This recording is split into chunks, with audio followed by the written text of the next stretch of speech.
கிறிஸ்துவுக்குள் அன்பானவர்களே, ஆண்டவரும் இரட்சகருமாகிய இயேசுவின் நாமத்திலே அன்பின் வாழ்த்துக்கள்.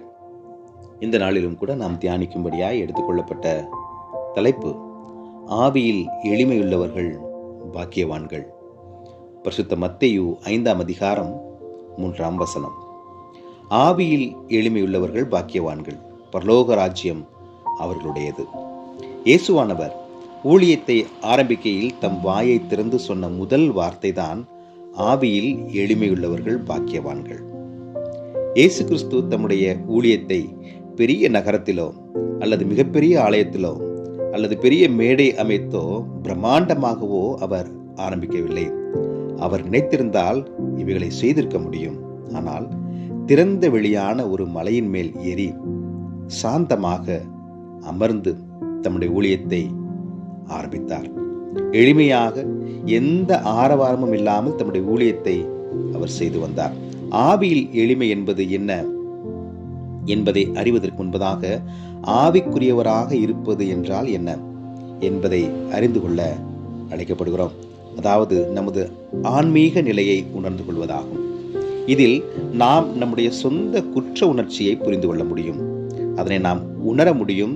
நம்முடைய தவறுகளை அறிந்து கொள்ள முடியும். தன்னை எளிமைப்படுத்தி வாழுகின்ற ஒருவர் தன்னை உயர்த்துவதும் இல்லை, தன்னை பெருமைப்படுத்துவதும் இல்லை.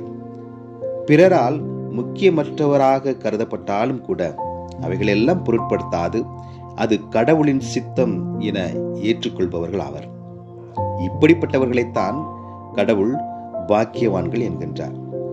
ஆவியில் எளிமையாக வாழ்ந்ததற்கு அன்னை தெரசா அவர்களை சாட்சியாக கூறலாம். இவ்வுலகில் நாமும் எளிமையாகவே வாழ அழைக்கப்படுகிறோம்.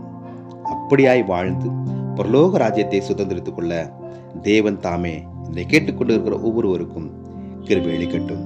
கடவுளை நோக்கி நாம் பிரார்த்தனை செய்வோம். வல்லமையும் பராக்கிரமமும் நிறைந்த எங்கள் அன்பின் கடவுளே, இந்த புதிய நாளுக்காய் நாங்கள் நன்றி சொல்கிறோம்.